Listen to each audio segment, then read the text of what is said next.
ជំរាបសួរអ្នកគ្រូថ្ងៃនេះយើងខ្ញុំនឹងមកបង្រៀនអំពីអំណាចការសម្អាតថ្នាក់រៀនថ្ងៃទី3មកឥឡូវអ្នកខ្ញុំសូមចាប់ផ្ដើមថ្ងៃនេះគាត់បានរៀនថ្ងៃទី1និងថ្ងៃទី2រៀនហើយអញ្ចឹងថ្ងៃនេះអ្នកគ្រូនឹងនាំកូនទៅរៀនអំពីអំណាចម្ដងអំណាចថ្ងៃទី3ម្ដងអូយខុសចូលលើណាចា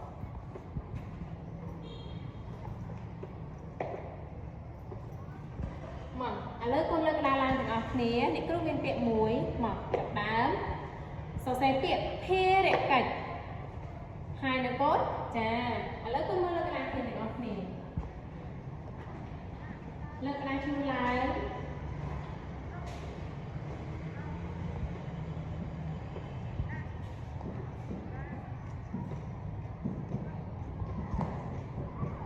ដោយបងអ្នកគ្រូអត់កូនចាឥឡូវកូនអានទាំងអស់គ្នាភារកិច្ចចាមកឥឡូវកូនលុបចោលសរសេរពាក្យមួយទៀតសរសេរពាក្យបងអួយបងអួយមកហើយដល់កូនមកកូនលើកក្តារឈ្មោះឡើងឥឡូវកូនទៀងទាត់ជាមួយអ្នកគ្រូទាំងអស់គ្នា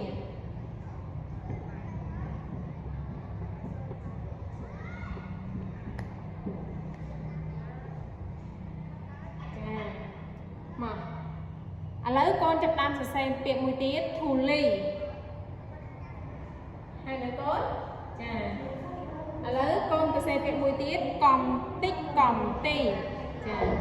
មកដូចរាល់ហើយអញ្ចឹងពាក្យចុងក្រោយសសាចាហើយទាំងអស់គ្នាហើយឥឡូវកូនអានជាមួយអ្នកគ្រូទាំងអស់គ្នាឡើងវិញភារកិច្ចបងអួយធូលីកំតិចកំទីសសាចាមកឥឡូវកូនលើកសភៅឡើងកូនលើកសភៅឡើងធ្វើកិច្ចការរបស់យើង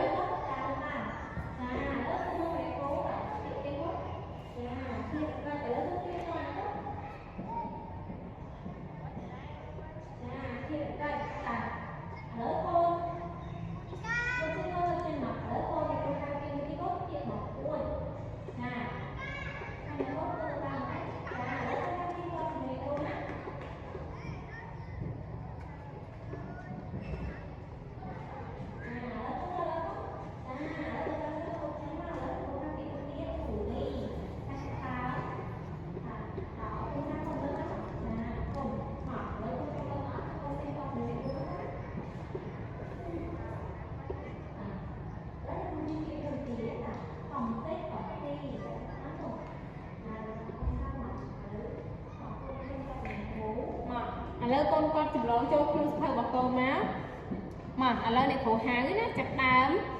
ភារកិច្ចដកឃ្លាបងអួយដកឃ្លាធូលីដកឃ្លាកំតិចកំទីដកឃ្លាសសាចាហើយដល់កូន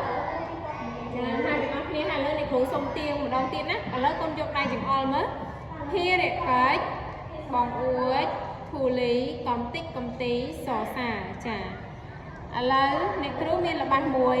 ឥឡូវកូនមើលនៅលើក្តារឈ្មោះទាំងអស់គ្នាឥឡូវអ្នកគ្រូមានពាក្យពាក្យ4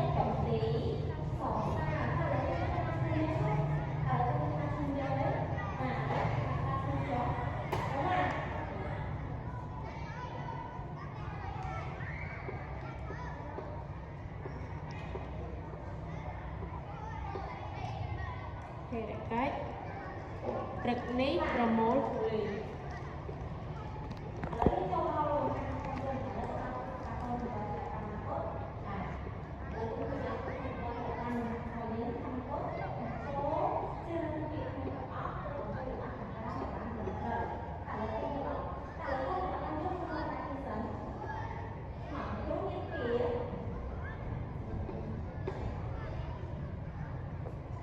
ចាឥឡូវនេះគ្រូអានឲ្យស្ដាប់ណាពាក្យទី1ភារកិច្ចទី2ព្រឹកនេះទី3ប្រមូលទី4ធូលីមកឥឡូវនេះគ្រូមានល្បះមួយ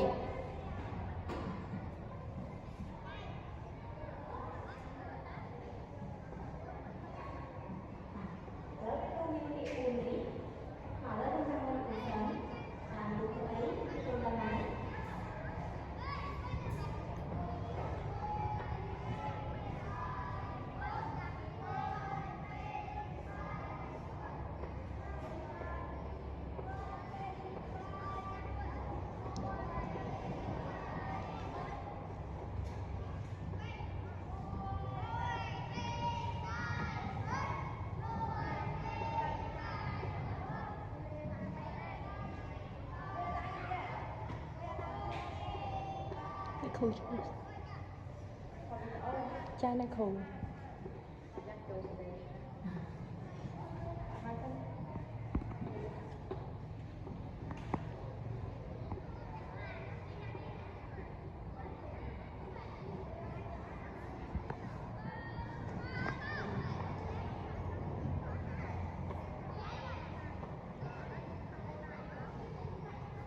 lấy con mơ tiếng Anh nè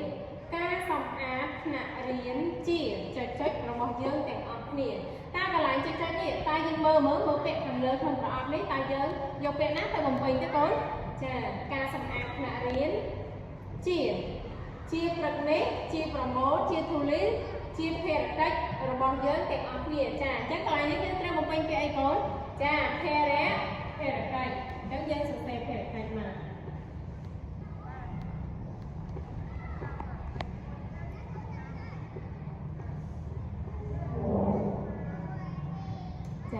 ឥឡូវរបស់ទី2ចុចដល់វេនក្រុមខ្ញុំសម្អាតបន្ទប់រៀនអញ្ចឹងកន្លែងនេះយើងត្រូវបំពេញពាក្យអីទៅកូនឥឡូវកូនមើលទាំងអស់គ្នាមើលយើងសាកដាក់ទាំងអស់គ្នាភារកិច្ចរួចហើយអញ្ចឹងយើងដាក់មកព្រឹកនេះដល់វេនខ្ញុំក្រុមខ្ញុំសម្អាតថ្នាក់បន្ទប់រៀនត្រូវអត់កូនយើងកន្លែងនេះយើងត្រូវបំពេញពាក្យព្រឹកនេះចាឥឡូវកូនមើលរបស់ទី3ទាំងអស់គ្នានៅក្នុងសៀវភៅសិក្សាកូនអ្នកខ្លះចុចយកសម្រាមកំតិចកំទីកើតចុចយកទៅដាក់ក្នុងធុងសម្រាមអញ្ចឹងអ្នកខ្លះនឹងអីគេចាអញ្ចឹងយើងបំពេញពាក្យប្រមូលយកសម្រាមកំតិចកំទីកើតធូលីយកទៅដាក់ក្នុងធុងសម្រាមចាឥឡូវអាយុទៅ